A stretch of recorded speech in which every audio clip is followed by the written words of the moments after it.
Well, good morning. This is Chair Reen Moran. Pursuit of House Rule 10.01, I call this remote meeting of the House Ways and Means Committee to order. Ms. Sparkman, please take the roll. Chair Moran. Present. Moran, present. Vice Chair Olson. Present. Olson, present. Representative Garofalo. Present. Garofalo, present. Representative Albright, excused. Representative Becker-Finn. Present. Becker-Finn, present. Representative Bernardi. Present. Bernardi, present. Representative Eklund. Present. Eklund, present. Representative Hansen. Here. Hansen, present. Representative Hassan. Representative Hassan. Representative Hertas. Hertas, present. Hertas, present. Representative Hornstein. Present. Hornstein, present. Representative Johnson. Present. Johnson, present. Representative Kresha. Present. Kresha, present. Representative Liebling. Present. Liebling, present. Representative Lilly. Lily, present. Lilly, present. Representative Mariani. Representative Mariani. Representative Marquardt. Present. Marquardt, present. Representative Miller. Miller, present. Miller, present. Representative Nash. Nash, present. Nash, present.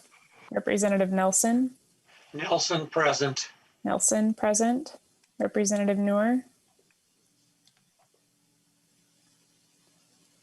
Representative Noor. Representative O'Neill. Present. O'Neill, present. Representative Pulowski. Pulowski, present. Pulowski, present. Representative Petersburg. Petersburg, present. Petersburg, present. Representative Pinto. Pinto, present. Pinto, present. Representative Schumacher. Representative Schumacher. Representative Schultz. Schultz, present. Schultz, present. Representative Scott. Scott, present. Scott, present. Representative Sundin. Present. Sundin, present. Representative Hassan. Hassan, present. Hassan, present. Representative Mariani. Representative Noor. Representative Schumacher. That concludes the roll. There is a quorum present. Thank you. A quorum is present. So our first agenda item is approval of the minutes from our previous two hearings. First, we would take up the minutes from Monday, April 12th.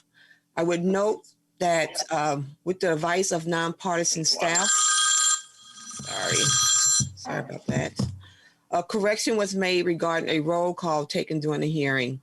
And I want to apologize to Representative Scott that we were not able to officially recognize a changed vote that you requested.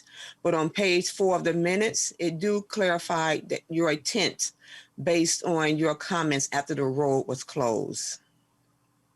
Are there any questions or other corrections to the minutes from Monday?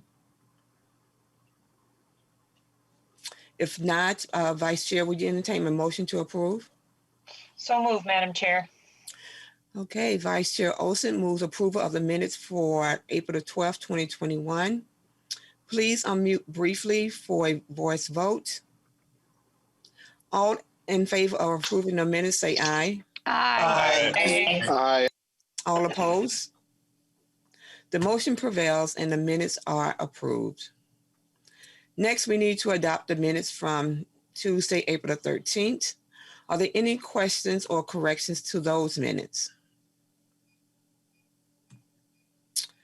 Okay, if not, Chair Olson, will you entertain a motion to approve? So moved, Madam Chair.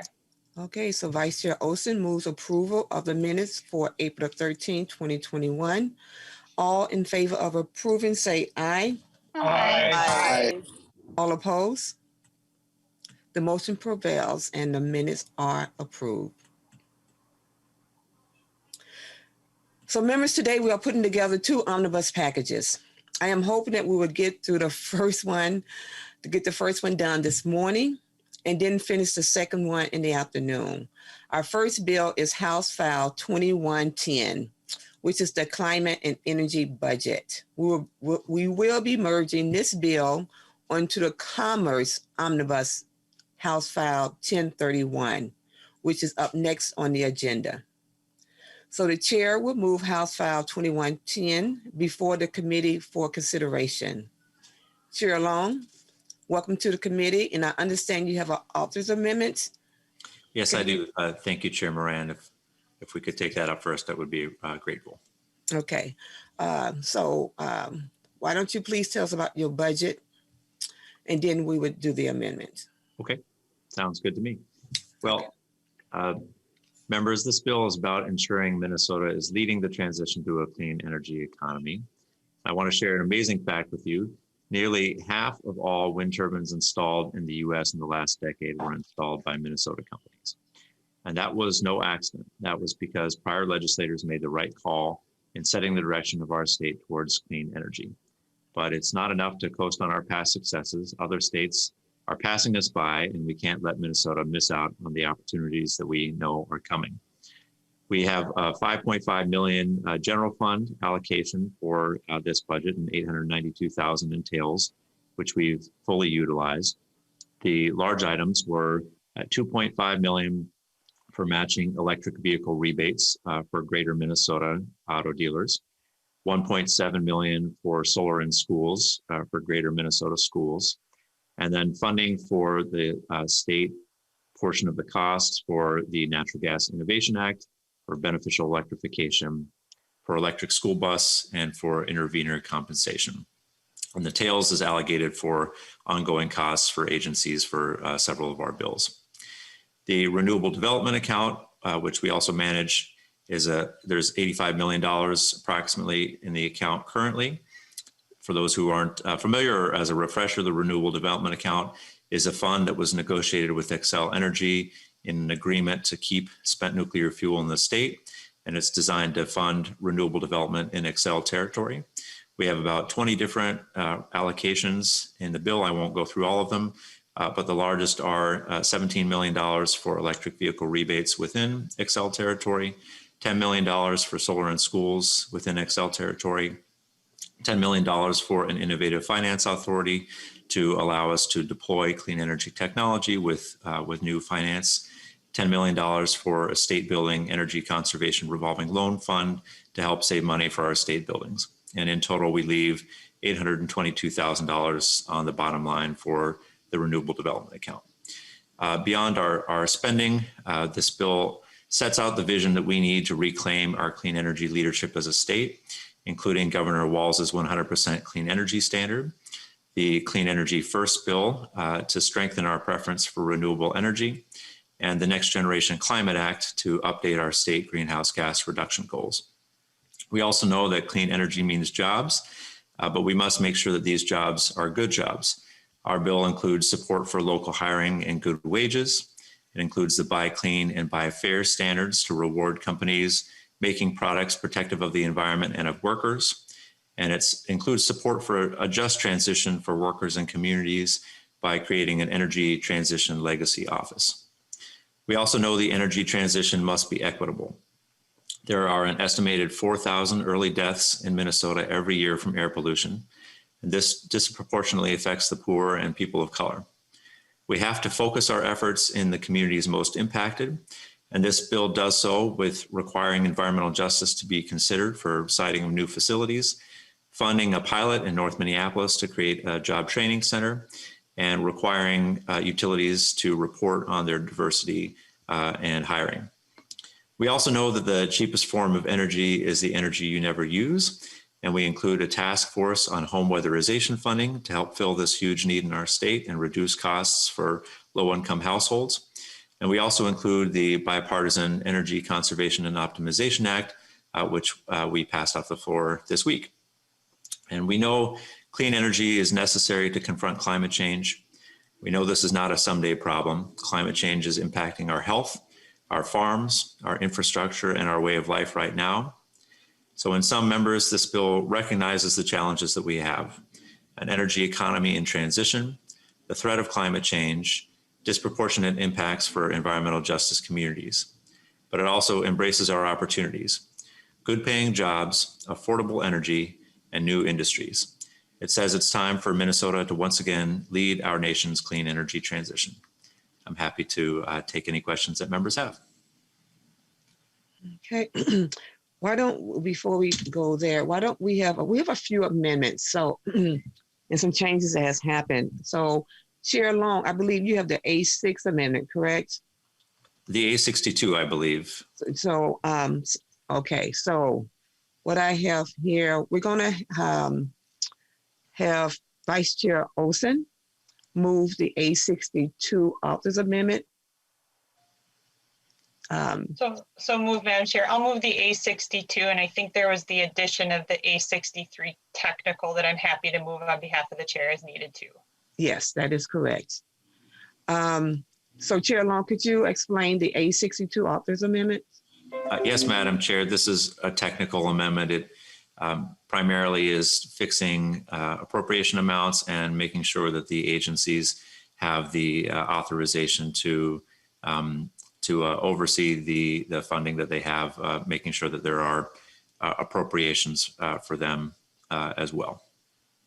Members, are there any questions to the amendments? If not, Vice Chair Olson renews her motion to adopt the A62 authors amendment. All those in, yes. I apologize. We'll need to adopt the A63 to the A62 first. Before we do that. So Vice Chair Olson, would you like to move the A63 amendment? Madam Chair, I move the A63, which was the technical amendment To the A62. Yeah. Thank you. And so Chair Long, could you also describe that one? Yes, that there was an error in the citation for the statute, so that's correcting the error. All right, thank you. So, Mr. McCall, so would it be appropriate to move both the A62 and the A63 at the same time in vote, or should we do it individually? Madam Chair, it would be individually, but before we do that, I see a question from Representative Garofalo. Representative Garofalo. My question's on the A62 amendment, not 63. So feel free to adopt the 63 and then we'll get to 62. Okay. Right.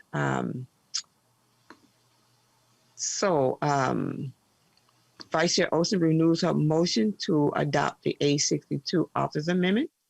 63, Madam Chair. The A63 authors amendment. All those in favor say aye. Aye. All opposed? The motion prevails and the amendment is adopted. Okay. So to that amendment, Representative Garofalo.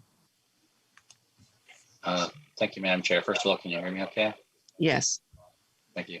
And so I want to be clear because there's a couple of similarly named amendments that are out here. So what we're looking at is House File.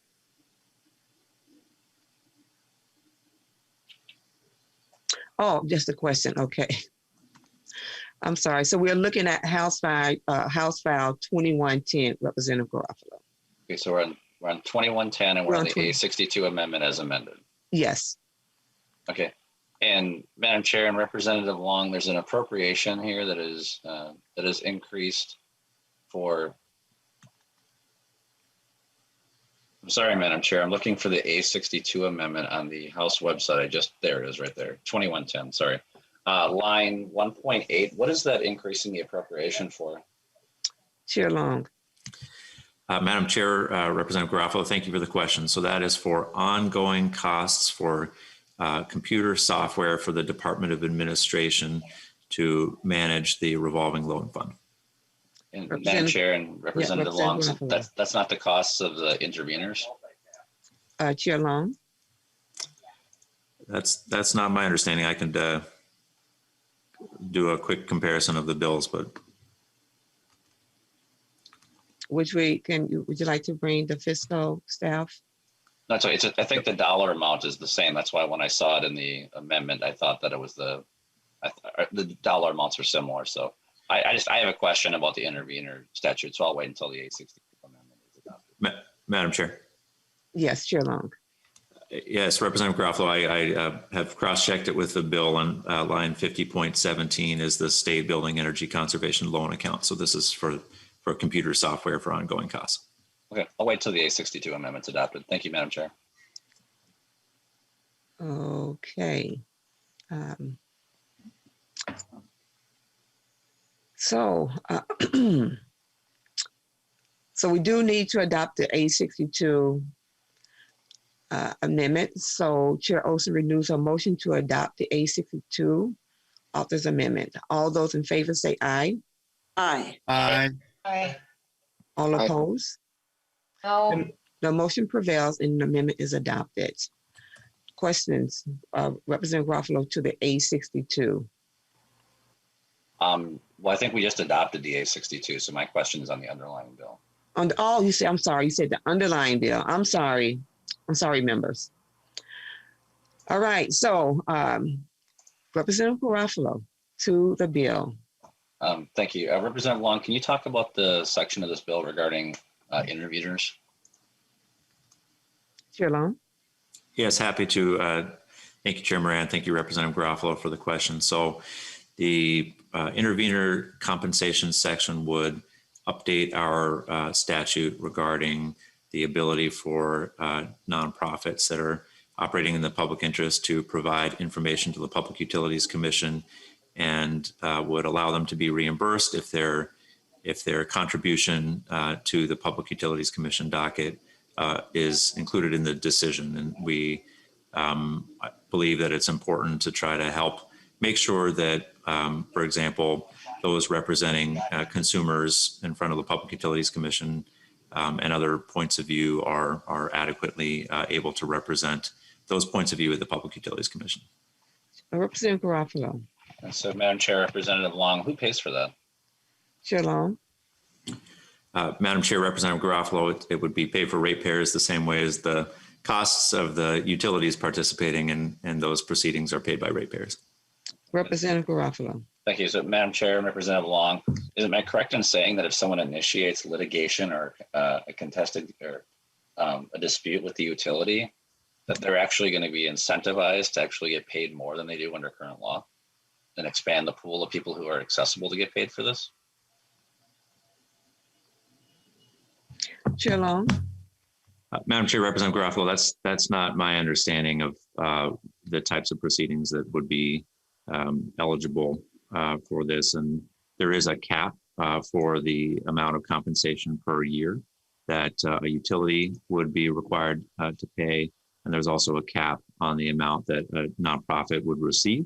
So I don't believe that, I think we have appropriate safeguards in here to make sure there's no inappropriate incentives and the assistance provided by the interveners, as I mentioned, also has to materially benefit the Public Utilities Commission in terms of the decision it issues. So this is not just for any costs. They have to actually be incorporated into a decision of the commission. Representative Garofalo. And Madam Chair and Representative Long, so I'm familiar with this section of law as it exists right now. It is an outlier compared to other states as it exists.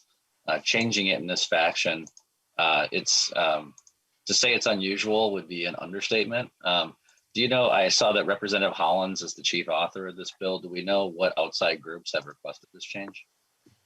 Chair Long.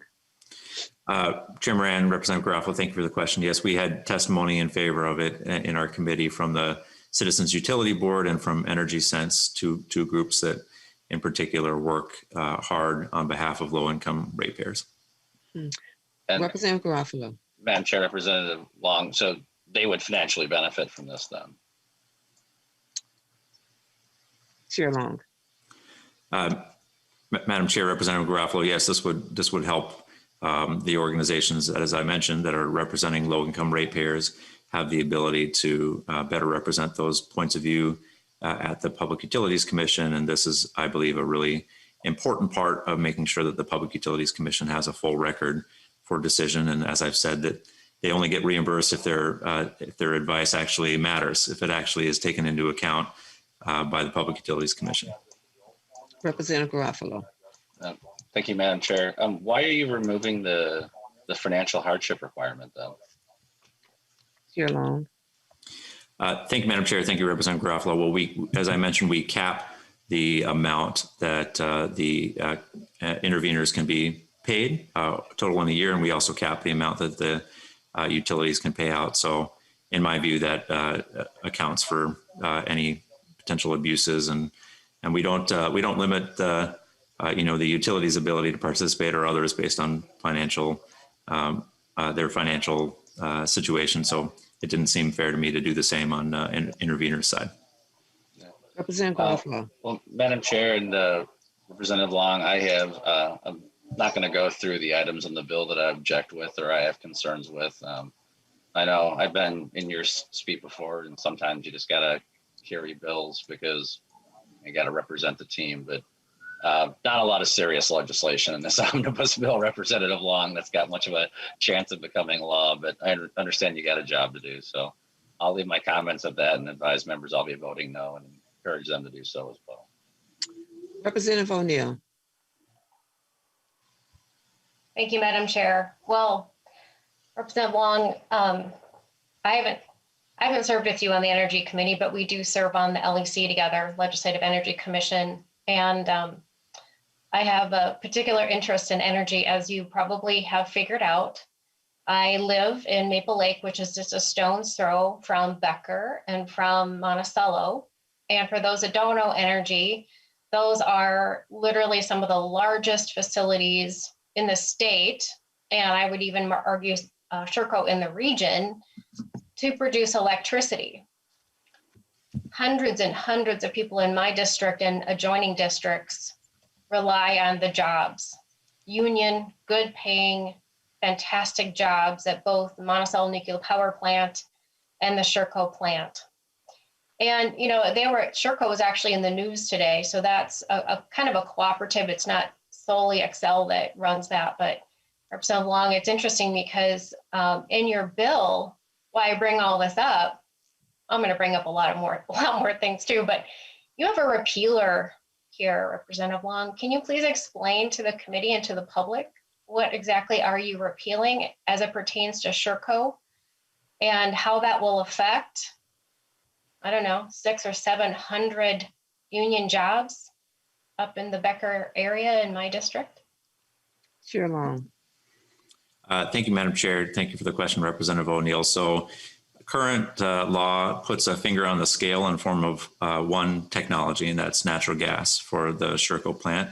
And so I would repeal that to allow for the Public Utilities Commission to take into account the full range of public interest considerations and to compare what is in the best interest of ratepayers in terms of the most cost affordable technology in determining what would replace the coal plants that Excel has announced it will retire. Representative O'Neill. Thank you, Madam Chair. Thank you, Representative Long. So that's an interesting take on it. That's not really how I think my community would take it, but because it was something really important to them in 2017, when they had some semblance of a surety that that plant, which by the way, is 2,400 megawatts of power, baseload power, not intermittent power, baseload. Right next door at the Monticello Nuclear Power Plant is 672. I've actually been in the plant when they've produced more, somewhere around 685 megawatts of consistent baseload power. The Monticello Nuclear Power Plant is only out of operation when they're doing refueling and they power down, but they're pretty much at 95, 96% operation and nothing like what's going in right now. So you probably saw the news that came out this morning, Representative Long, about what Xcel Energy is planning to put on the site at Sherco, which is the largest solar, utility scale solar plant, well, in the state of Minnesota, probably in the region. I haven't done my research to see how far reaching because the news just broke this morning, but it is It's a $575 million infrastructure, and the solar plant will be 460 megawatt capacity. Now, it's a little bit of a misnomer, even though that's 460 megawatts of power. Of course, we all know that they're not base load, that's intermittent. And unlike Sherco, which can, once they're geared up, continue at base load and continue at a pretty high capacity, not quite as high as the nuclear power plant next door, which is about 95 or 96% capacity, because they only shut down when they're refueling. But Representative Long, I'm sure that's what you're hoping for, is lots of renewables to go on that site. And in fact, Xcel is actually going to put in the largest solar field in the state of Minnesota. The next largest is actually 100 megawatts. And that's the North Star. But what's interesting is how you kind of coached all this as this is going to be lots of jobs and so on. But here's the funny thing is that the developer, it used to be Geronimo Energy, which was out of Edina, and now it's not. It's been purchased by a British company. So this is something interesting. The Aurora project, which is 100 megawatts dispersed across 16 different sites, one of which is actually in my backyard, so to speak, in my district. And when the developer came in, they were not Minnesotans. Even though it was Geronimo Energy out of Edina, it was people came in from North Carolina, South Carolina, other places.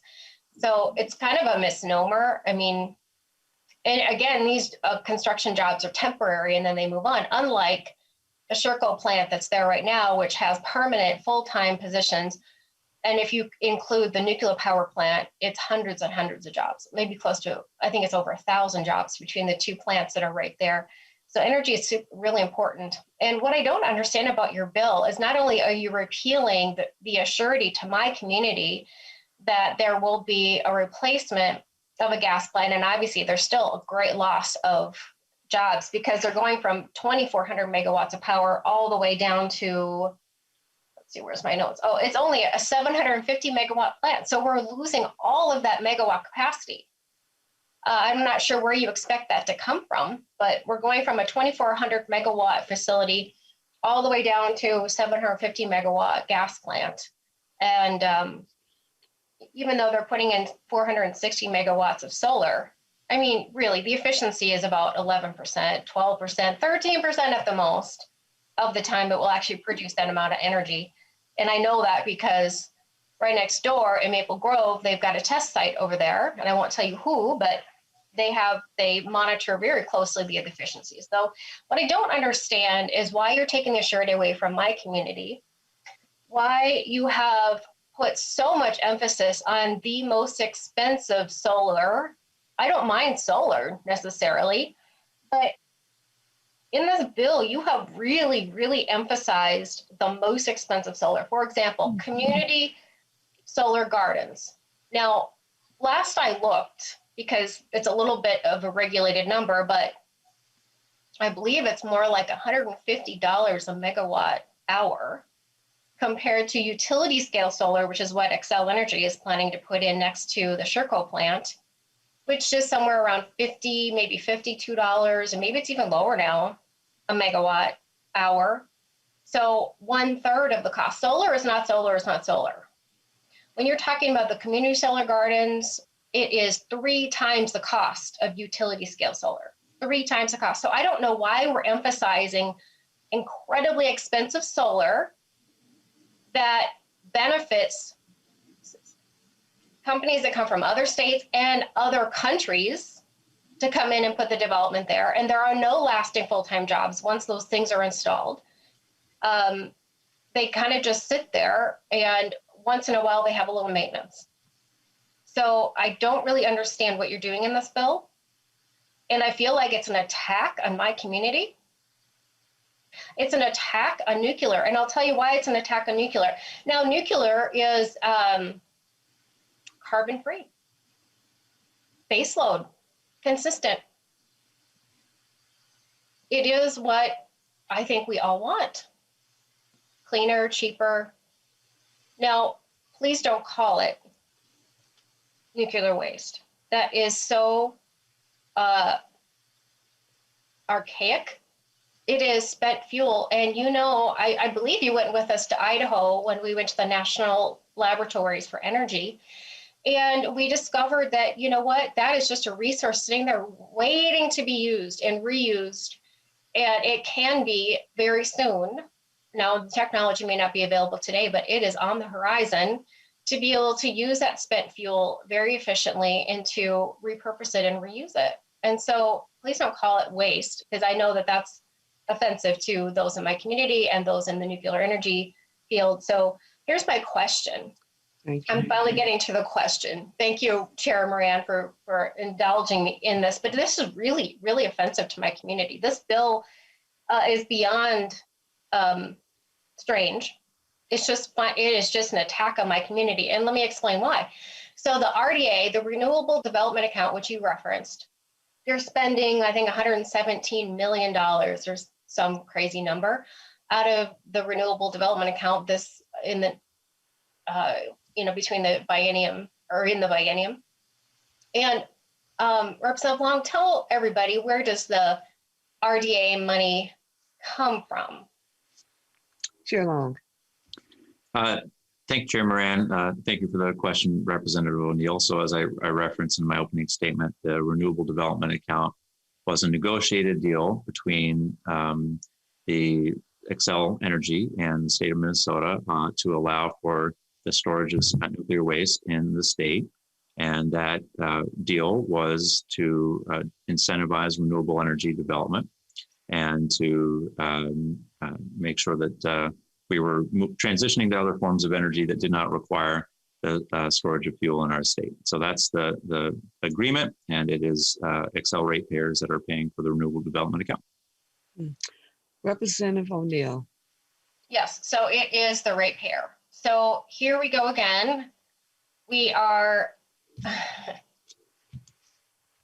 I'll just call it taxing, because I don't know what else you would call it. The ratepayers in Xcel Energy territory, making energy more expensive and making nuclear more expensive, which makes it less likely that it would remain in the portfolio. Because when you make the nuclear plant more expensive, it is harder and harder for Xcel to keep it in its portfolio. And maybe that's what you want. I don't understand why, though, because it is a carbon-free emission. And I just told you that's not nuclear waste. It is spent fuel that can be repurposed. It is going to happen. It is around the corner. And we saw great, exciting things with what we can do with the spent fuel. But what you've done in this bill is you have literally spent almost everything in the Renewable Development Account, which is paid for by the ratepayers in Xcel Energy territory, and sprinkled it around on projects that are rooftop solar, which again is one of the most expensive and least efficient ways to produce energy. I don't know why you would spend a single dollar on rooftop solar. That's even higher than community solar gardens. It's probably $160 a megawatt hour, if not more, and less efficient. So again, totally different than utility scale solar, which is like a third of the cost and producing a lot more energy. But what you've done is, I should say what you haven't done, is you have not capped the fees on all of that spent fuel. You could have. You could have shown the state of Minnesota, hey, nuclear is important. Nuclear is carbon free. We want to keep nuclear. But no, you just spent like a drunken sailor and spent all that RDA money on sprinkled projects all over the place. And the most offensive are the rooftop solar ones. That's just a demonstration project. That's not real energy. That's a demonstration.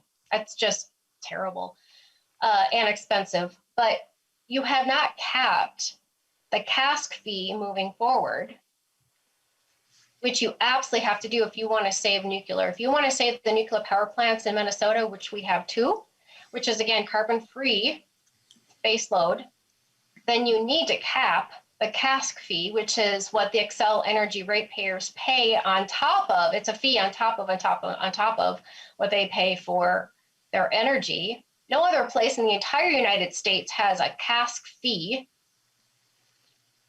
And yes, it was something negotiated in 1994, and I'm sure in 1994 no one could have imagined that that fund would be generating hundreds of millions of dollars. So there's just so much in this bill that is so offensive to my community, to the nuclear communities, so Red Wing, Prairie Island, Becker, Monticello, Maple Lake, Buffalo, Big Lake, Otsego, on and on and on. I mean, we're talking about hundreds of good paying union jobs in my district, and they're put in jeopardy with this bill. I don't appreciate that. I don't like this bill. There's nothing in here that I really am excited about. I do have one last question though. What are you doing to the Community Solar Gardens project? And I sure hope it means that you're going to be ramping it down, not ramping it up, because we already have 789 megawatts of capacity in the Community Solar Gardens program that is 3 times higher than utility scale solar. Why in the world would you incentivize something that costs 3 times as much? I don't understand this. And it's dispersed across 400 different sites. What are you doing to the Community Solar Gardens project that's 3 times higher than utility scale solar? Chair Long. Thank you for the second question, Chair Moran and Representative O'Neill. So there's been a lot of discussion about jobs and costs, and I'm glad we're talking about both of those because I think they're incredibly important. And on the jobs front, I know a lot of construction workers who would take quite a bit of offense to them being called temporary jobs. There are going to be hundreds of jobs created by the solar project that is going to go in at the site that Xcel announced. And there have been really good studies looking at what a transition to a clean energy economy would mean for jobs. And if we went to 90% renewable energy in Minnesota, that would create 50,000 more jobs than the base case scenario of maintaining the current power we have right now. So a pro-job future is a clean energy future. And in terms of cost, we know that the cheapest form of energy right now is wind energy. And the second cheapest form of energy in just a few years is going to be solar energy. So we are seeing those costs come down year after year. In terms of the community solar gardens, it is not a fair comparison to compare community solar utility scale solar. Community solar is not a wholesale program, it's a retail program. And so the best form of comparison is to rooftop solar, and it is cheaper than putting up solar on your roof, considerably cheaper than putting it on your own home. In terms of what we've done to community solar in the bill, we have allowed for community solar to be put into counties that are not contiguous so that we can have more advantages for a number of farmers who want to take advantage of community solar but aren't able to do so now.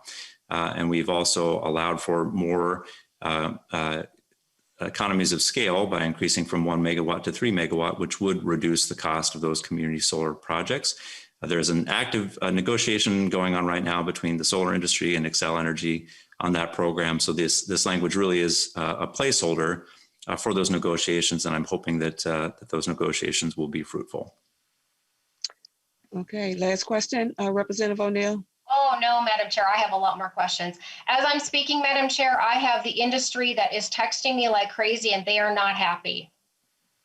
So I have a lot more questions. Representative Long, Xcel Energy wants to know, did you actually have a hearing on the repealer? Chair Long. Thank you, Madam Chair. Thank you for the request, and Representative O'Neill, and thank you, Xcel Energy, for the question. No, there was no hearing on the repealer. I don't believe it needed a standalone hearing. It's a fairly simple provision, and it's to repeal an existing law that I explained earlier. Representative O'Neill. Madam Chair, you didn't have a hearing, and I just told you that impacts my district, Xcel Energy, and ratepayers tremendously. Again, you have removed the certainty that they can put in a gas-fired power plant there to replace the coal plant. They're going from 2,400 megawatts all the way down to 750 megawatts, which, by the way, if you understand what's happening up in my district, there is a reason why you have 2 massive power plants right there, because we have the infrastructure to distribute it. And if you remove the power, you screw up that distribution. So, I mean, you absolutely needed to have a hearing about that, Representative Long. Anyway, back to, I have another question, Madam Chair. So I have another person that's saying that France actually recycles 96% of their spent fuel, and that they've had a program in place for quite some time, which I already knew. So of course, here in the United States, we destroyed our ability to reprocess. But the other question I have is to the PUC. So the PUC question. Can you tell me how many FTEs are in this bill for the PUC? Chair Long. Thank you, Madam Chair. Thank you, Representative O'Neill, too. Yeah. Representative O'Neill, you know, we have other folks who do have questions, and I'm hoping that you will allow others to have an opportunity to have their questions, and we can also come back to you. Madam Chair, just a clarification. I did not ask. I wanted to know the total FTEs in the PUC, not just the new FTEs. Chair Long. Thank you, Chair Moran. Thank you, Representative O'Neill. You'd have to ask the Public Utilities Commission. I don't know their staffing numbers. Representative O'Neill. Thank you. So $16.7 million, I'm guessing the vast majority of that is staff. If the PUC wants to text me, apparently it's the day that everyone's texting me, they can text me what their FTEs are. And the last thing I would say, and then I will turn it over to my other members who also have concerns about this bill, is the whole fact that, again, the prime land. So I have a question about why are you changing things about prime agricultural land and allowing, I believe, unless I'm getting that part wrong, community solar gardens to go on prime agricultural land. That just seems like a really bad idea, but maybe I got that part of the bill wrong, Representative Long. Chair Long. Thank you, Chair Moran. Thank you, Representative O'Neill. This is not applying to community solar gardens. This is applying to other solar gardens, and it's trying to help clarify the rules of the road for when solar can go on prime farmland. Solar does get developed on prime farmland, and that is often the choice of the landowner. So there's a real private property right interest in a local farm that wants to develop solar. I believe there should be a lot of trust in the farmers and putting the solar on the land that they view as the least valuable, and providing them some additional source of income to stabilize their farm. And so we've tried to make clear that if a solar developer is following some very specific procedures that will be protective of farmland, that they can develop on prime farmland. Okay, Representative O'Neill. Yeah, well, Madam Chair, that's incredibly problematic because here's the thing is unless they have a decommissioning plan and that land is absolutely kept pristine, because guess what's inside of a solar panel is all kinds of highly, highly toxic material that if that solar panel breaks, it now spills onto the prime farmland underneath. And some have worried that that would not be able to be reclaimed. So while I just think that's a poor use of our prime farmland in Minnesota to put a big solar field on it that is out of commission now for 20 or 30 years, and potentially the soil would be poisoned after the whole project is done. So I also find that incredibly problematic. And with that, Madam Chair, I will allow the several members that have now popped up that want to also voice their concerns, I'm guessing, on this really crazy bill. It doesn't make any sense to me why we would make nuclear more expensive, that we would prioritize community solar gardens, which is 3 times higher than utility scale solar, and make it exceptionally more expensive for our manufacturing facilities, for the poor that have to pay high utility rates. Because right now we're the 13th highest utility rate in the United States. So we're just hurting people that are already hurting from the pandemic. And with that, I'll turn it over to some of my other colleagues. Thank you, Madam Chair. Thank you. Representative Scott. Oops. Thank you, Madam Chair. And so I forget when we're talking about taking good farmland out of commission to put solar panels, it reminds me yesterday of the bill to plant more trees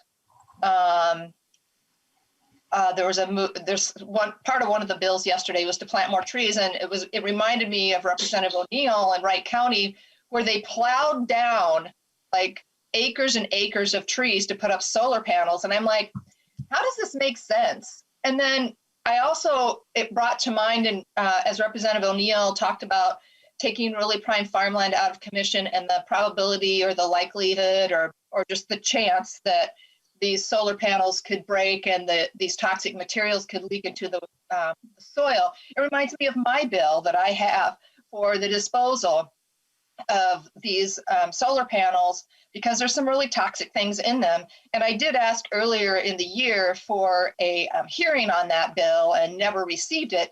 And I feel like if you're really concerned about the environment, you better figure out a way to dispose of these panels in a safe way. So we're not putting it into, so it doesn't somehow these chemicals leak into our groundwater.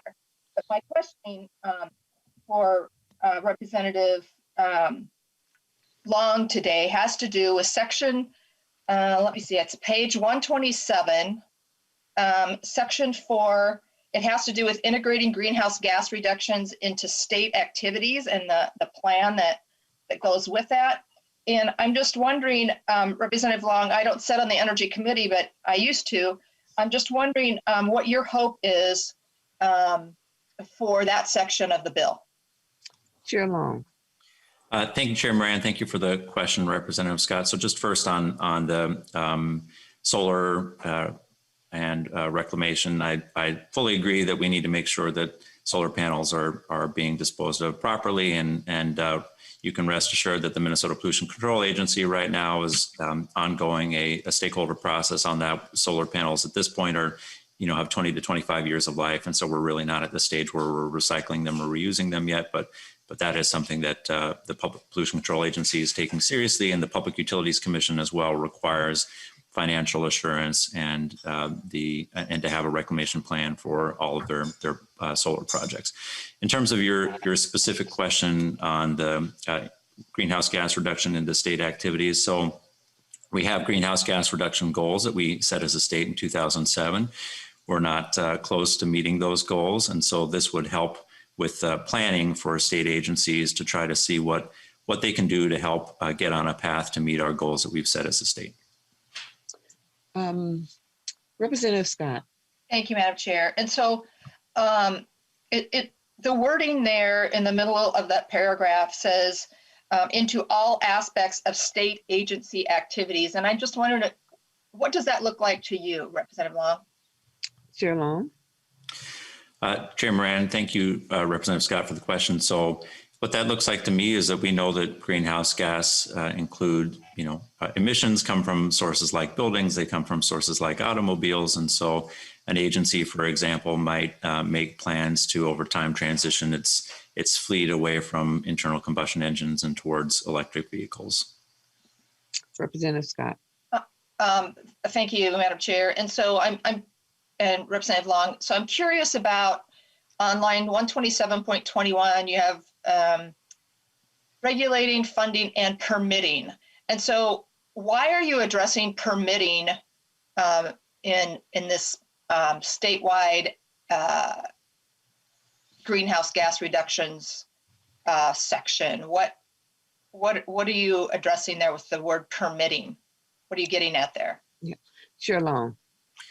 Thank you for the question, Representative Scott. So we are, I think, trying to ensure that greenhouse gas reduction goals are taken into account in all aspects of state decision making, and that includes in permitting decision making. So this wouldn't be requiring an outcome, but it would be requiring that they at least take into account the goals that we've set as a state, as they should, in any decision that the state is making. Representative Scott. Thank you, Madam Chair and Representative Long. So would it be safe to say, and I don't want to put words in your mouth here, but is it safe to say that you just don't want you want to stop any permitting, issuing any permits for power that might have something to do and emit carbon dioxide? Is that an accurate statement? Is that kind of where you're going with this? Chair Long.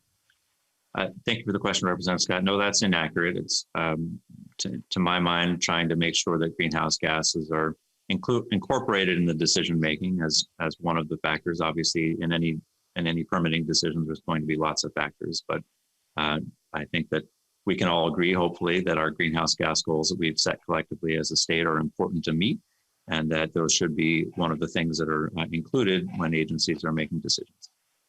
Representative Scott. Thank you. And one final question, Representative Long.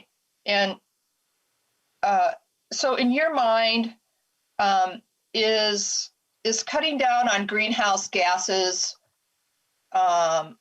more important than, affordable, stable energy?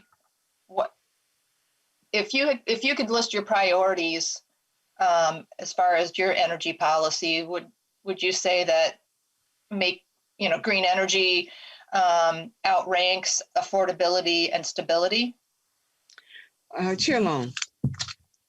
Thank you for the question, Representative Scott. So no, actually our bill does just the reverse. We have affordability and reliability as the prime considerations for energy. So for example, in my 100% clean energy standard, we have set a target for 100% clean energy, but if a utility finds that would be unaffordable or unreliable, they can go to the Public Utilities Commission to revise those standards. So affordability and reliability are, in my view, at the top of the ranking. But the good news is that clean energy is the most affordable form of energy. So I don't believe that there's going to be there are going to be conflicts that come up that often.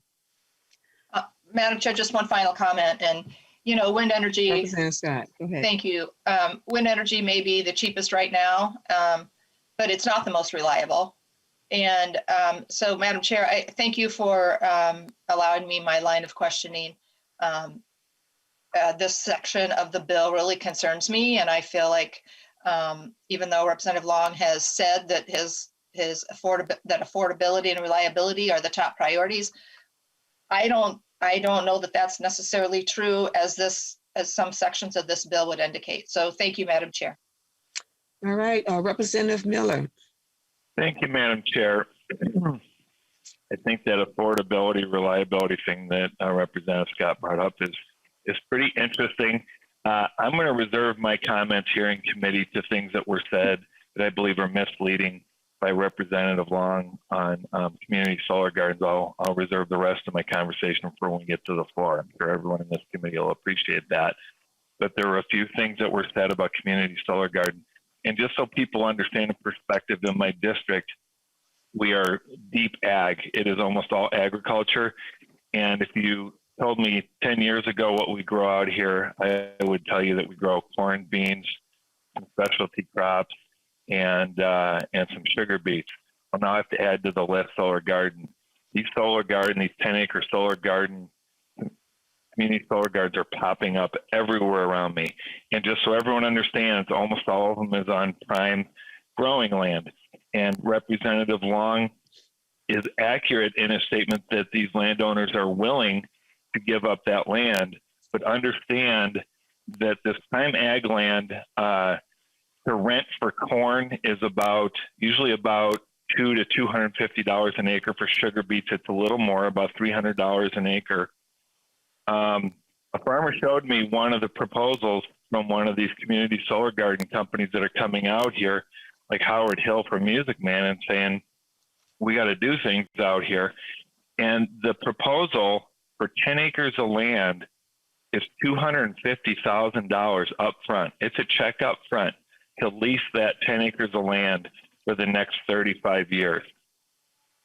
I wish I owned 10 acres of land out here. So to say that a landowner wants to do this, it's because they're getting incredible amounts of money. Now, who pays that $250,000? It's the Excel ratepayers.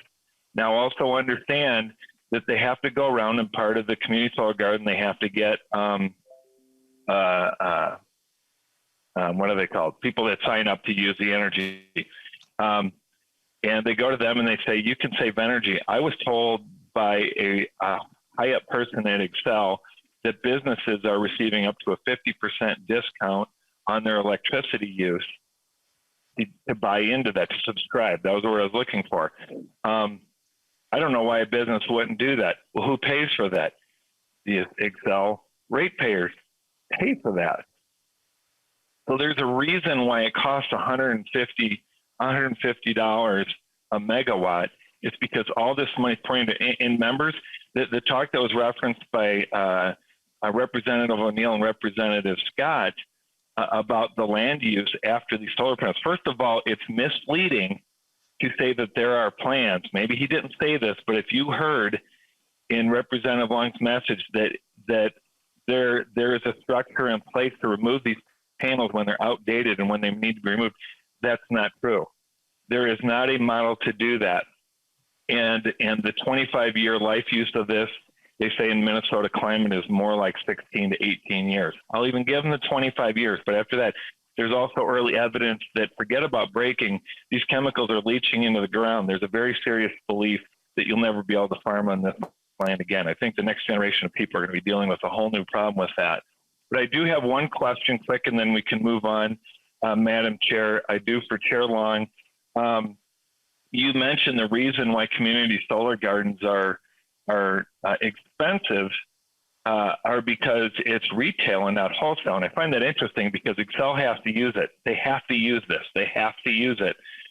So can you explain to me, Chair Long, why it is that the model that Excel has to use this energy for to its consumers, why they have to use a retail versus wholesale model? Chair Long.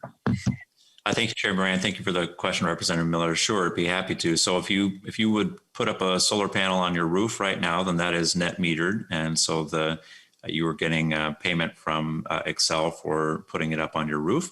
If you are purchasing a share in a community solar garden, then that's essentially the same as net metering, except you don't have the solar panel on your roof. So it shows up on your bill as a rebate, just the same as if you had a solar panel on your roof, just the same as a retail program of purchasing solar for your own roof. But it expands access because you don't have to have a roof that has, is free of tree cover, or frankly, you don't even have to live in a home. You can live in an apartment building and get access to solar. So that's why it's a better comparison to a retail program. Chair Moran. Yes, Representative Miller.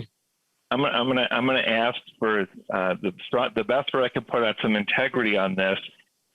Chair Long, do you view me putting a solar panel on my roof and either using that energy or selling it back to Excel the same as, now you're proposing 3 megawatts, so that would be 30 acres. So 30 acres of solar being sold to businesses. And I know that there's been legislation in the past. I'm trying to dig up if it's in your bill now or if it's being proposed somewhere else to let, like, for example, Excel users in Hennepin use the solar panels out here. Do you see the same thing there that we're talking about? If I put a solar panel on my roof for my family, maybe selling a little bit back to Excel as a 30-acre plot of solar panels being the same thing and therefore being a retail model that's acceptable. Do you see the same thing there? Chair Long. Thank you, Chair Moran. Thank you, Representative Miller, for the question. Yes, you're selling it to individual retail customers in both circumstances, but the benefit of community solar is you actually get some economies of scale by being able to pool resources together between churches, schools, other individual neighbors, and bring the cost down versus putting it on your roof. Okay. Chair Moran, I'll leave the rest for the floor, but to say economies of scale of $150 a megawatt, and I'm paying for it whether I want it or I don't. If actually I'm not getting it, so you have to subscribe to get it. So I'm actually paying for those subscriptions. We'll save the rest of that for the floor. Thank you, Chair Moran. Thank you, Representative Garofalo.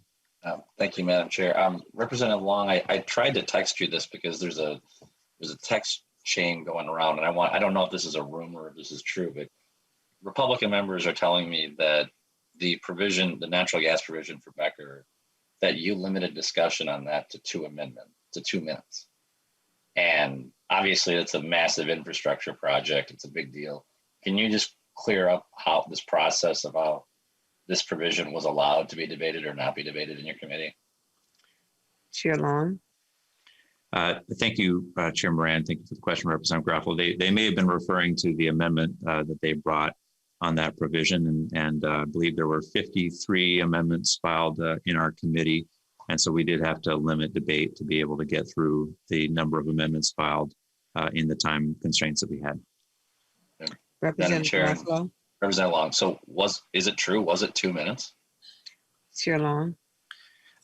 Representative Graffalo, we did limit debate to 2 minutes per amendment. That was the amount of time we had available. Okay, so Madam Chair, Representative Long, do you think that with the benefit of hindsight that maybe by limiting the debate on that for 2 minutes, that maybe this provision is going to be debated a lot more on the House floor when it comes up? Chair Long. Madam Chair, Representative Graffalo, I suspect that there will be lots of debate on the House floor and lots of provisions, and I'm not sure that the debate I allowed in committee would necessarily impact that. There's a lot of folks who don't serve on my committee who want to get in on the action on the House floor, so I'm looking forward to the discussion. Representative Garofalo. Yeah, well, it's an interesting term of language to allow debate. It's an interesting term, but Representative Long, I miss serving on energy and getting able to have more conversations with you. And, Madam Chair, I will tell you that I'm going to say something today that I never thought I would say, and that is I have never been more thankful than I am right now that the state Senate of Minnesota is under Republican control. The reason why I say that is because as I take a look at this bill, I can easily scratch out 95% of it and say that those who are concerned about it, whether it's the policy or provisions in this that are problematic, that none of this is going to become law. So it makes it a much easier, much more entertaining debate. I suppose the one exception to that would be that I'm pretty sure Representative Lislegard is going to be successful in this $5.5 million that's in the bill right now for the Mountain Iron area. I bet you Representative Lislegard is going to be successful in getting that through the Senate. So I think that's going to stay, but there's not going to be much else. And the fact that this bill is being amended onto Representative Stephenson's bill is it's really good news for ratepayers. It signals that once these provisions leave the House floor, they will die a swift and public death, and the ratepayers will be protected for another 2 years. So I'll be again, members, I'll be voting no. I would encourage members to do the same, but just remind members that as we're looking at things that are going to be happening at the end of session, there are threats to ratepayers and taxpayers that will happen. There are other threats that will not happen.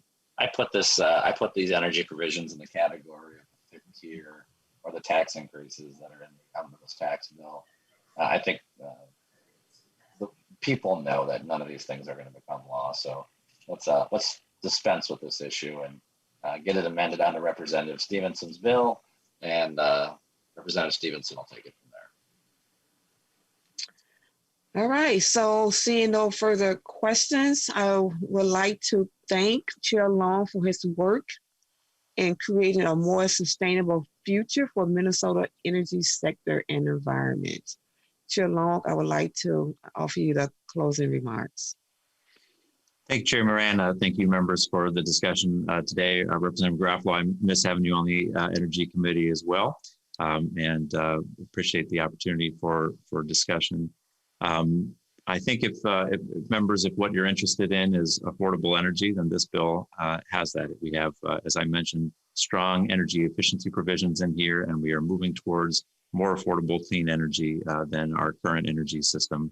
If you are interested in jobs, then this bill has that. We are creating many more jobs with deploying clean energy finance, with creating more construction for our workforce as well. And if you're interested in climate and the environment, which we all should be, given the health impacts that we know come to our community, given the economic toll that we have seen on our state already, then this bill is moving us forward in that direction as well. So I urge members' support. All right, thank you, Chair Long. So there being no further discussion, the chair will lay House File 2110 over as amended. Thank you, Chair Long. Thank you. Mm-hmm. So members are going to move on to our next House bill, which is House File 1031, which is the Commerce Budget Bill. Vice Chair Olson has as a member of the Commerce Committee, would you like to move House File 1031 and be recommended for placement on the General Register? So moved, Madam Chair. Thank you. So we have the bill before us. Chair Stephenson, welcome to the committee. Please tell us about your budget, and then we will proceed to amendments. Thank you, Madam Chair, members of the committee. I'm pleased to bring before the committee today the Commerce Omnibus Bill, which, in addition to funding the Department of Commerce, contains a number of very important provisions related to the COVID-19 pandemic, consumer protection, and equity. The Commerce Committee received a target this year of $1.655 million over base. The bill includes funding for the entire Department of Commerce except for the Energy Resources Division, which is funded in the Climate and Energy Omnibus that you just heard. The agency is funded with $48 million in fiscal year 22 and 23 from the General Fund, $4.6 million from the Special Revenue Fund, and $1.5 million from the Workers' Compensation Fund. Allow me to take a moment to highlight some of the significant fiscal change provisions in the bill. Leading off the bat is House File 801, Representative Morrison's Prescription Drug Affordability Board. I think all members know and hear from their constituents how terrible the rising cost of prescription drugs is impacting them. This excellent bill from Representative Morrison creates an avenue to ensure that prescription drugs are affordable by creating an entity that I kind of think of as the PUC for prescription drugs to ensure that consumers aren't being gouged by large pharmaceutical companies. The second bill that I would reference is my own bill, the Student Borrower Bill of Rights, House File 1493, which creates important protections for students, student loan borrowers. I think everyone on the committee knows how massive the student loan crisis has become and the abuses that have been happening in that student loan servicing industry. And this bill, which has been around for a couple of years now, is an important step forward. Another important provision that I'm very excited about is a provision that Representative Richardson, Representative Davids, Representative Juergens, and others have been working on related to the theft of catalytic converters. The bill contains a couple of provisions, one that would ensure that anyone who purchases a catalytic converter abides by the same rules and regulations that our scrap metal dealers have to in terms of photographing the person that they are purchasing from and paying by check, et cetera. It also funds a pilot program. I'm really excited about this that would allow for consumers to get their catalytic converters marked with their VIN number or otherwise marked with anti-theft deterrence. The city of St. Paul is actually doing a similar program right now, and this would make a statewide program. It's funded through a mix of general fund money and money from the Auto Theft Prevention Fund. The last fiscal item that I'll highlight is grants for financial literacy funded out of one of our special revenue accounts that would go to the Minnesota Council on Economic Education, which I think is particularly important. I do want to highlight a few policy items that are in the bill, starting with the important COVID policy that I alluded to. The bill contains the price gouging, a bill that passed off the House floor with bipartisan support, I think late last month. Minnesota is one of only a handful of states that doesn't have a law against price gouging in an emergency. We saw that in vivid display, not just during the early days of the COVID-19 pandemic, but more recently during the natural gas price spike. It also, the first bill heard in the Commerce Committee this year was a cap on the fees that delivery services can charge bars and restaurants, which, given the immense bargaining power that delivery services have over our bars and restaurants right now due to the pandemic, I think is a very important consumer protection provision. We also included Representative Wozliak's bill that prohibits the garnishment of COVID relief payments, which is timely considering the payments that are coming out as part of the ARP bill on the federal level. And Representative Dabney's bill that I've always been a fan of to bring our payday loan caps down to 36%, which I think is very critical. We do contain a number of consumer protection provisions, and I'll briefly spin through a few highlights, including one of my very favorite, which is a collaboration between Representative Cleavorn and Representative Driscoll, working on continuing education requirements. This is an important equity provision. We heard testimony in the Commerce Committee about how residential appraisers, looking on a macro level, homes owned by people of color routinely are appraised at lower values than homes owned by white people. And we do have in this bill a requirement that appraisers get continuing education on implicit bias, which I think is a very important equity provision. We also included Representative Dabney's bill on increasing access to checking accounts and eliminating some of the outmoded and unnecessary restrictions that people have that prevent them from accessing our banking system. We also included Representative Agbaje's bill that modifies our self-storage requirements, which are particularly important for people who live of low means or who are homeless, to make sure that they are not abused and that they have good rights in the storage business. And the last provision that I will mention is an important bill that came out of the opioid advisory task force that Representative Cagle is carrying to ensure that people who are in recovery are able to have the UA tests that they will need to participate in their recovery. And with that, Madam Chair, I do have an author's amendment that I would hope the committee would consider. Yes, well, thank you, Chair Stephenson, for that thorough walkthrough quickly. Vice Chair Olson, would you like to move the A10 author's amendment for Chair Stephenson? Yes, Madam Chair, I move the A10 amendment for Chair Stephenson. Thank you. Chair Stephenson, can you explain your amendments? Yes, Madam Chair. This amendment really does make just a few technical changes. Most of them relate to Representative Eklund's bill that has to do with allowing our cooperative electric utilities to use their existing easements to provide broadband services. This amendment brings the language more closely in alignment with the language in consideration in the Senate. All right. Members, are there any questions on the amendment? Madam Chair, one moment. I think we may be discussing a different amendment at this moment. There are actually two authors' amendments we have on file for Chair Stephenson. Right. There's an A10 and an A12. I will put up the A10 amendment right now so we're all clear which one we are on. I believe this one, it's a one-line technical amendment. Okay. And Madam Chair.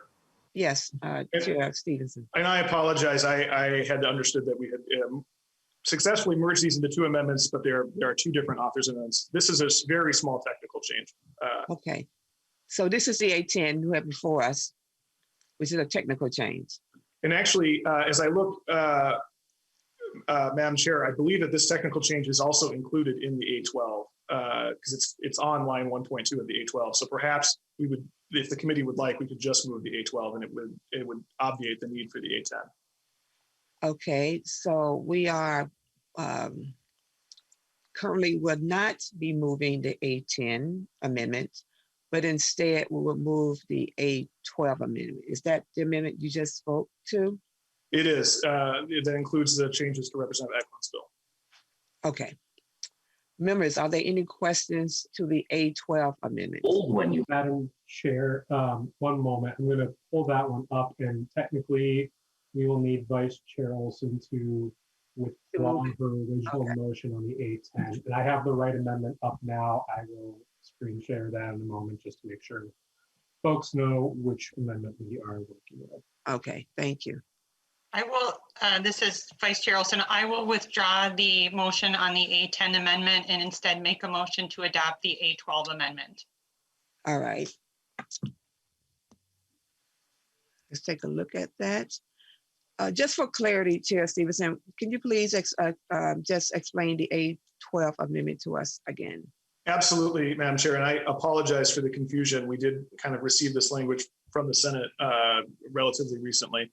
But most of the changes in the A12 relate to Representative Eklund's bill, which allows our cooperative electric utilities to use their existing easements to provide broadband services. And this amendment brings us in closer alignment with the Senate. The language deals mostly with notices being provided to existing landowners. All right, thank you, Chair. So members, are there any questions on the amendment? Okay, if not, Vice Chair Olson renews her motion to adopt the A12 author's amendment. All those in favor say aye.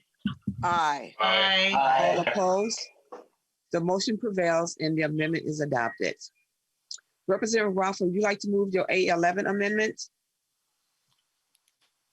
Madam Chair, were you going to dispense with the 10 amendment or not? Sorry, can you repeat yourself, Representative Garofalo? First, can you hear me? Yes. Okay. Were you going to dispense with the A10 amendment first or not? Well, the A10 amendment was withdrawn by Chair Olson. and we went on to the A12 instead. Okay. Madam Chair, yes, I will move the A11 amendment. And, Okay. If I'll just take this time to give members an opportunity to open up the amendment on their computers, because it's a substantive amendment. And the first thing I want to start by saying is that this is not just coming out of nowhere. This amendment was actually was heard as a separate bill in Chair Stephenson's committee yesterday. And so it did pass out of that committee on a bipartisan vote. And so the bill, the A11 amendment before you involves, well, it's pretty much like the Bermuda Triangle of all complexity and controversial issues.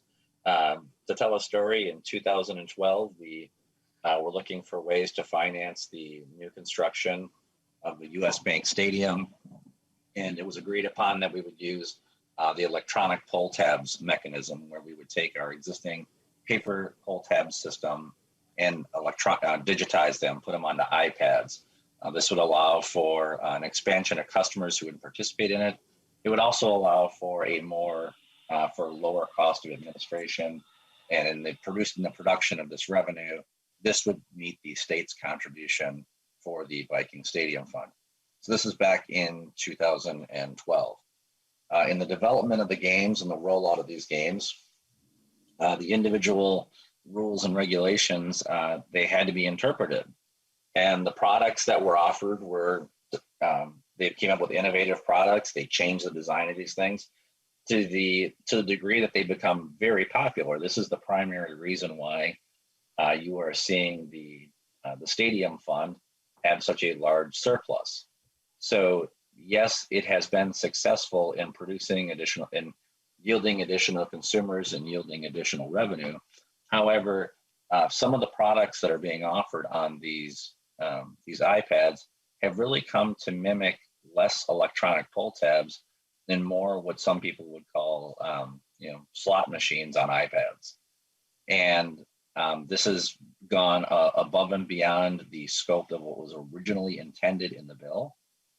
And so what the bill this is actually the chair's bill, what Representative Stephenson's bill does here in the A11 amendment, is it takes the guardrails and tightens those up on the product offerings that are allowed on these iPads. And again, there's a lot of words in there that can describe multiple lines, payrolls, bonuses. It takes those and it pares it down so that it's more along the electronic pull tabs intent. Members, I will say that it's important for members to understand that the electronic poll tabs haven't just yielded revenue for the stadium fund. These have actually also helped out our charities, and they have also helped out our local hospitality industry in terms of bars that host these facilities.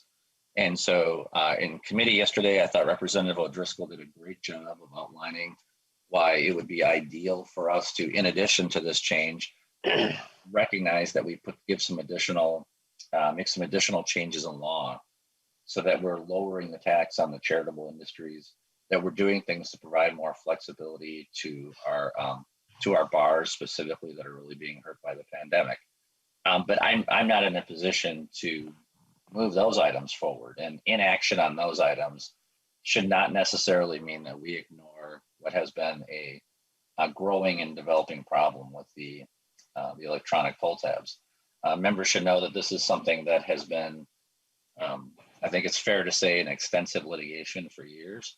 Thus far, the administrative law judges have been reluctant to step in and overturn the rulings and the decisions and rulemaking that have been done by the regulators.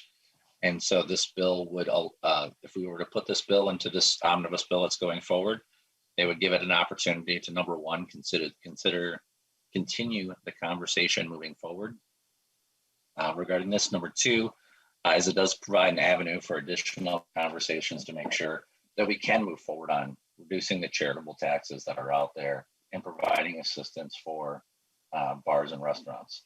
Again, this amendment is word for word the language that Representative Stephenson has in his bill, and it is authored in the Senate by Senator Bach.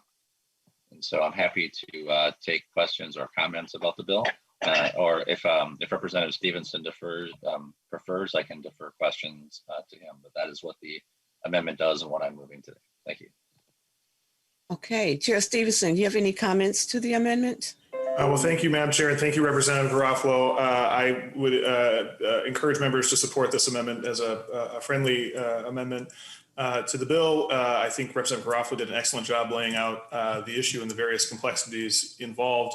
I would just add that, to me, the reason why this bill is important is because we have a deal that we struck in 2012 with our sovereign tribal governments, and we're not holding up our end of the deal right now, I don't think. And so I think it's important to do that.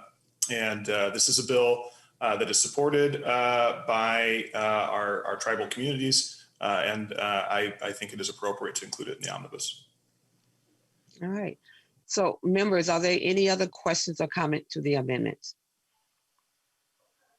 If not, Representative Garofalo. Madam Chair, we do have a few hands We up. have, all these are to the amendment. Okay, Representative Petersburg.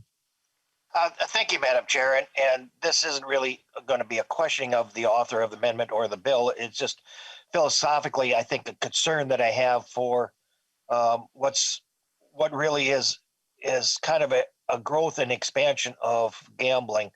I have concern about any product that has a potential to be abused and to be addicted, and the expansion of it, and whether or not the state ought to have some role in it. So on the one hand, I think the gambling board has probably gone over its responsibility in allowing some of this to grow. But on the other hand, we know that charitable gambling like this and pull tabs that tend to be that way also has a benefit to the community. And so it's a benefit to the community that there are more dollars that maybe have potential to go to communities. And so that certainly is a positive piece. I guess I would have rather gone with something that combined a little bit of both, in which we tell the gambling board, no, you need to keep it in the letter of the law, but then we also do something to allow more dollars from the charitable gambling to stay in the local communities, because that's the kind of the give and take that we're doing here. So to me, if we're going to allow the potential for increased gambling, and the benefits of it are for our local communities, then we also ought to do something that allows them to actually keep more. Because right now, the overhead for a lot of these pull tabs and others is becoming less and less, and it's very controversial as well. So thank you, Madam Chair. Thank you. Representative O'Neill. Thank you, Madam Chair. So I understand, Madam Chair and Chair Stephenson, that when this bill was heard in the Commerce Committee, that there was not a fiscal note that was prepared and ready, and yet it has impact on the stadium reserves, the general fund, and even onto the revenue for local charities. And I'm just wondering, do we now have a fiscal note since we're in Ways and Means? It's rather important that we know what the fiscal impact would be. I'm wondering if Chair Stephenson has some input or some analysis of the fiscal impact. So Representative O'Neill, what I would like to do real quickly here is move the A11 amendment, and we'll come back to the bill in your question. Can we do that? Madam Chair, I think the question is to the amendment. Is that to the amendments? I'm sorry. Yes, okay. yes, Okay. Madam Chair, this is directly to the amendment. This amendment was heard as a bill in Commerce. Okay. There was not a fiscal note that was prepared and presented, and we are the fiscal committee, so it's really vital that we know what the fiscal impacts are going to be. Otherwise, we can't do our job. And so I'm just wondering if Chair Stephenson, who heard the bill, now has any updated information on the fiscal impact to the stadium reserves, the general fund, and even to local charities. Yes, correct, Representative O'Neill. Chair Stephenson. Well, thank you, Madam Chair and Representative O'Neill, for that important question. I would say that the bill, first of all, is, if you look at the language, it's a straight policy bill. It does not include an appropriation. I did ask for a fiscal note out of sort of an abundance of caution, because we know that policy bills can sometimes have fiscal consequences, and you articulate that there could be a couple in this instance. The committee adopted a very significant amendment yesterday. It moved the enactment date back to September 6th, 2022. That's the day after Labor Day next year. And we did that really for two reasons. One is to give our bars and restaurants the opportunity to get back on their feet after the pandemic before having to deal with any changes that might occur because of a change in the way e-pull tabs work. That is really important. As I said in committee yesterday, the bars did nothing wrong here. The charities did nothing wrong here. And it was really important to us that we delay this a full 18 months from now in order to ensure that. The second reason is to ensure that developers have the opportunity to develop new games that comply with the rules adopted in the bill. So those changes, I think, really changed the assumptions that would go into a fiscal note. So we requested a new fiscal note immediately after the hearing yesterday, and that's in process. But it's also worth noting that, again, the effective date for this bill is not until September of 2022. That's very late in the next biennium. It does not spend any money. I think that by then there would be, we actually had testimony from Mr. Lund from Allied Charities yesterday in committee that he expects that electronic pull tab gaming would continue under this bill. So there would continue to be revenue both to the general fund, to the charities, to the stadium reserve account under this bill. It would change. Mr. Lund's testimony, which I agree with, is that it's pretty hard to predict exactly how much that revenue is going to change under this bill. And anyone who's going to say that this is exactly what's going to happen, I'm not sure that they are being entirely straightforward, because I don't think we know. If you look back to the fiscal note that was done in 2012 on e-pull tabs, the assumptions made there did not turn out to be exactly what happened.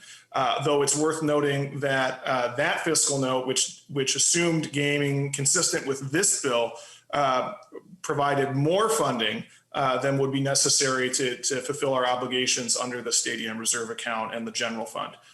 So the short answer to your question is a fiscal note a new one was requested yesterday, but there is no appropriation to this bill. So I think we can safely move forward. Representative O'Neill.